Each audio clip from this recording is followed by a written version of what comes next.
What's up, dreamers? Welcome back to the Rocker Review. I'm Bryce of Midnight Notion, and today's song, You Must Burn by Metallica. Let's do this thing.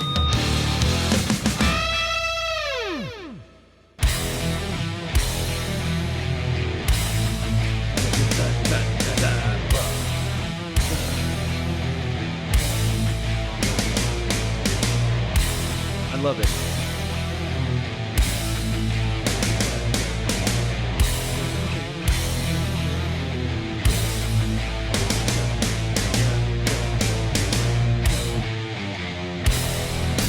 Yeah.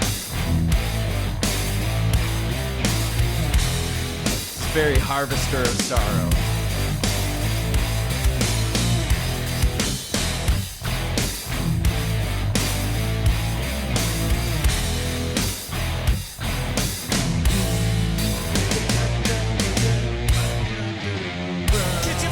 Can I just say, I love the way that Metallica goes, oh, you wanted 4 times? Well, we're going to throw one extra little piece on the end to make it 4 1/4 or a half or something like that. That little da-da-da-na, pa-ba-na-na, bow. The tail end of the riff has that little climb down. I guess it goes up at the end. But then to repeat it 1 or 2 more times with snare hits, and then the final time is a stop, a cymbal mute, and then just the guitars. And then when the cymbals come in and the kick drum comes in on the one of the next measure, it's like, boom, just punches you in the face. I love that. You're building suspense, you're like holding back, and also just the slowness of the song, just the I don't know what's coming next. I think that's great. I mean, I know because I've been listening to the album for a year, but it's, as a listener hearing it for the first time, it's a nice surprise. So keep that. That's awesome. Get your fire and burn all the misery. Sing it, James. Spin my mentality. Anger on the rise as the flames grow higher. Choke on the smoke of the funeral pyre. Backfire, killing all we've learned.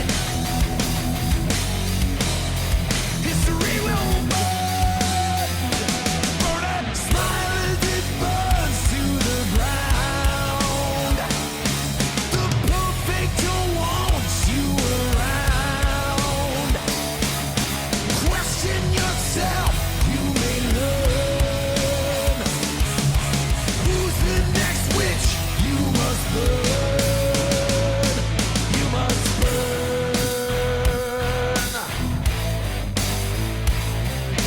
I appreciate that they're moving the notes around on the guitar. They're not just sticking with just low E. They're going up. They're going to F sharps and G's and B's, and they're using the other notes, right? I mean, I know they always use other notes. They always diddle-diddle-doo-doo. The root note, if you look at the chord structures, right? You take out the riffs. When the riffs are going, there's usually a steady, like, tone underneath that keeps it in E or A or wherever they are, low D, dropped B flat or whatever. But they're usually staying in that key of E, and they're really kind of embracing that low E, and then they climb down to D or C and they go right back up. But this one, it's moving around the whole record, not just the song, but all over this record. You can hear it as we're coming from the verse into the pre-chorus. It feels different. It feels like we've climbed somewhere else. It could even be a key change. I haven't done the research. I don't care. But it's interesting. And then smile as it burns to the ground. This feels like home, right? We're sitting on that probably E. It feels like E. But then once we get to the end of the chorus, who's the next witch? You will burn. You must burn. It feels like it drops down a little bit. It changes that chord. It doesn't land in the home, in the one, in the home base of the chord progression. It's like they're fiddling with it, and I love that. It also makes sort of an unease for the song because it's all about like, oh man, people are getting really angry, and they could be angry at you, they could be angry at somebody else. There's this mob mentality that they're talking about. We all lived through 2020, and I hope we all live through 2024. So it's really, really creating this uneasy sort of vibe. uneasy vibe. And that's what a song should do. The music should enhance the lyrics. They should be working together. They shouldn't just be like in the same room. They should be actively working together. And the song is doing that. It doesn't maybe hit my ears in a way that I'm like, ooh, gotta hear that song over and over and over again. But it is cool. It is cool. That's it.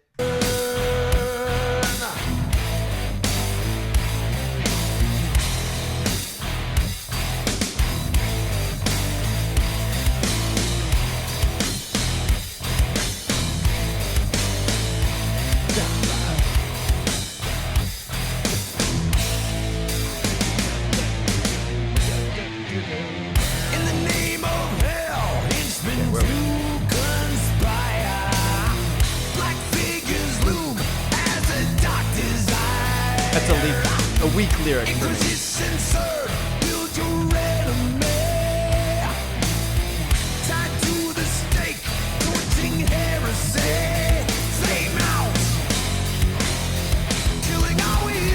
Back to the pre-chorus.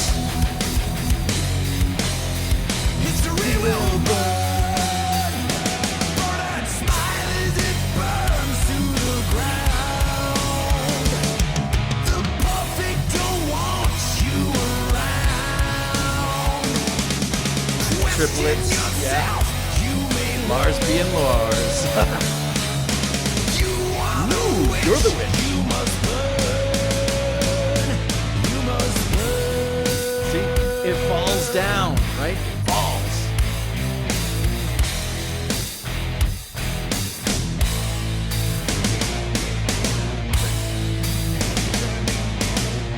Up.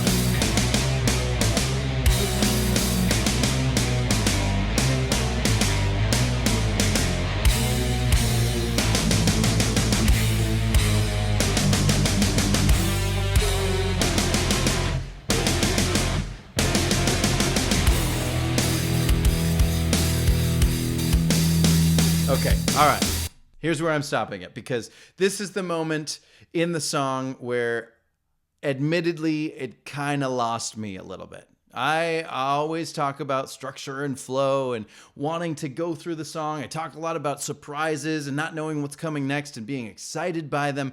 But sometimes a surprise isn't as strong as we hope it's going to be. And so like we kind of anticipate something amazing, and then it's kind of just mediocre or maybe even subpar. And then that anticipation brings us down like, oh man, I was hoping it would be better than that. And I think that this is the moment in the song where I felt that for this specific song. I love the stops, da da da da da, and then it goes up, and it's like, okay, are we gonna keep going up? And then it kind of came down, and then they started adding some extra hits, and it's like, okay, all right, show me what this is different than what I was expecting in a way that is different from the rest of the song, kind of.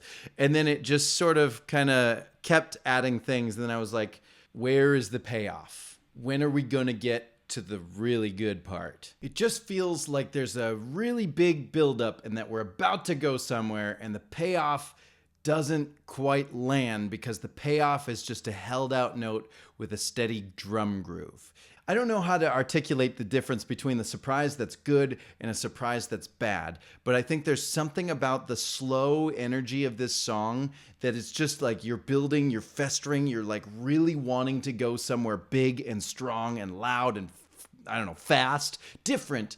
But then it just kind of stays slow. And now we're about to enter this section where it's just like kind of wandering aimlessly through a forest. I think one of the bandmates even described it that way. But it doesn't feel like it's getting paid off. And maybe that's the point. Maybe the whole point of this song is to say that there isn't a point to constantly be pointing fingers and be angry at everybody. Things get messy. People get really angry, and it's just a lot of finger pointing and a lot of blame and a lot of, maybe this song is supposed to illustrate that we're just not going anywhere, not being constructive with our thoughts, our feelings, our emotions.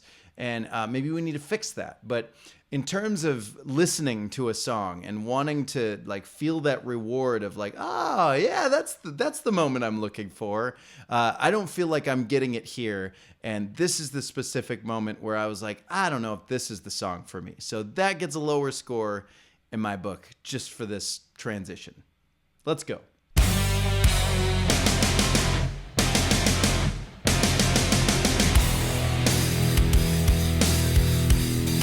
Is this a hint of mystery, maybe?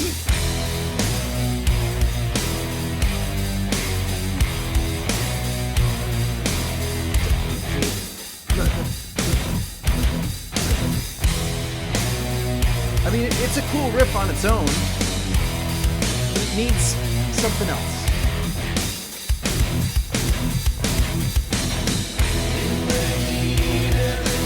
Sing it, Rob.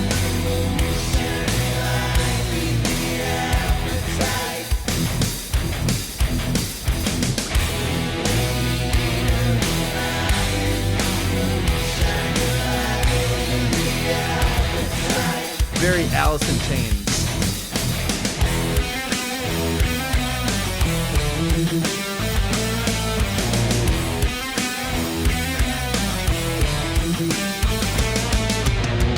Okay, so this is the riff that I was looking forward to, right? This riff, I wonder what would have been like if this riff came first. If it went from that build up da da da da da da da da da. I think that would have been probably a cool transition because this riff is actually really catchy. And when I first heard this riff, my head went sideways and I was like, wait a second, did I write this song? And then I started going through every song I've ever heard and I'm like, I know this riff. I've heard this riff before. Maybe I can edit in some of the songs that this reminds me of. Here, take a listen.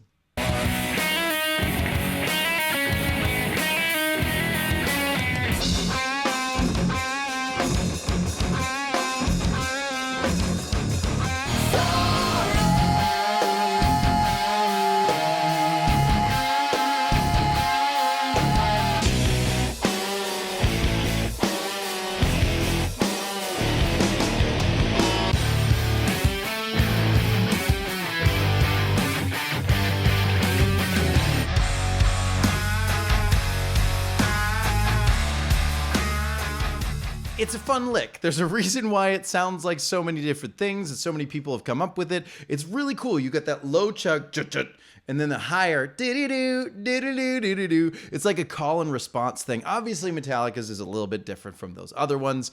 So it's not like I'm accusing them of stealing the song. That's not at all. We only have 12 notes in the Western scale. So just let that go.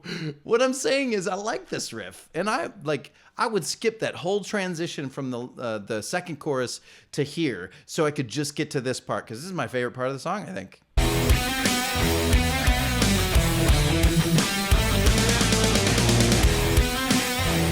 With the crash cymbal and the bass.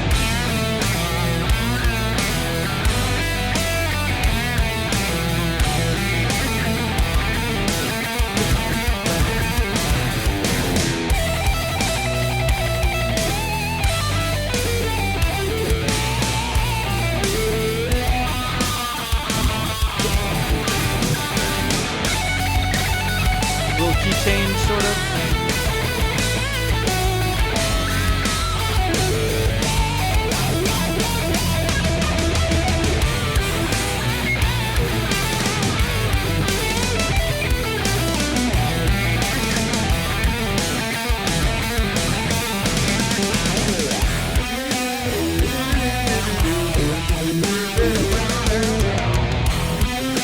Okay, all right. That's it. I gotta learn it. Pulling out the guitar. Right away.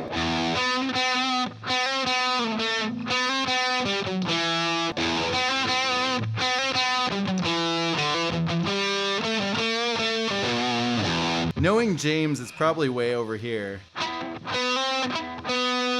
don't know where it is on the fretboard, but I know that it sounds cool.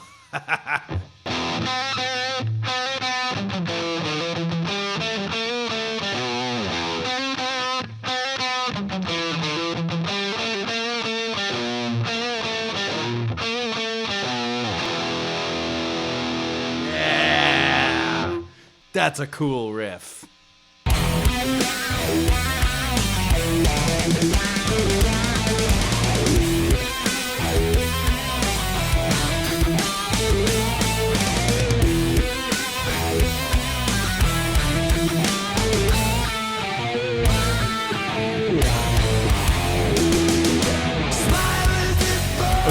Okay, all right. Anyone else tell me, would you have been totally happy if the song just ended right there? Just right at the end there, because that's actually how the song ends later, but just they threw another chorus in. And I think that's the one crutch that Metallica keeps falling into. There's always a third chorus, or sometimes fourth. I mean, not always. Obviously, we've seen songs that have broken. We've heard songs that break that structure. But here, they have a perfect ending. Like, the energy is ramped up. I'm feeling good. I had that low spot where I was like unsure of the song, and then boom, came back, started loving it again, and then now we're back to the chorus, which is less cool than the riff that came before it. And that's the problem. I'm not looking forward to coming back to this chorus, not because it's a bad chorus, it's just low energy. There's not a lot going around. I know that the words changed a little bit in the second chorus, and so maybe the first time listening, I'm hoping that the words change this chorus, but if we take a look, it doesn't look like it is any different. Question yourself, you may learn, you are the witch, you must burn. If they would have saved that change for the final chorus and not changed it on the second chorus, that would have made this a little bit more like, ooh, what a twist. Instead, they spoiled it in the second chorus. So when we get to that third chorus, there's no twist in the lyrics. There's no twist in the music. It's just a return to what we've been to already, which again could be just part of the thematic choices of the song. But musically, I've lost my interest. We're back to the part, oh man, I had a really fun riff, and now we're back to a less fun riff. So I know the fun riff is coming back, but what if we just ended high and we didn't have that chorus stuck in the middle there? What if we just ended it on that perfect da-da-da-da-da, over, done, yeah, rockin' song. I would have ended it with high, like, yeah, we did it. That's my picky thing about the song. Tell me what you think. Smile as it burns to the ground. The perfect don't want you around. Question yourself, you may learn. You are the witch, you must burn. You must burn. Raising up. It doesn't feel like we're going down that time. Love it. A little bit different. Here we go.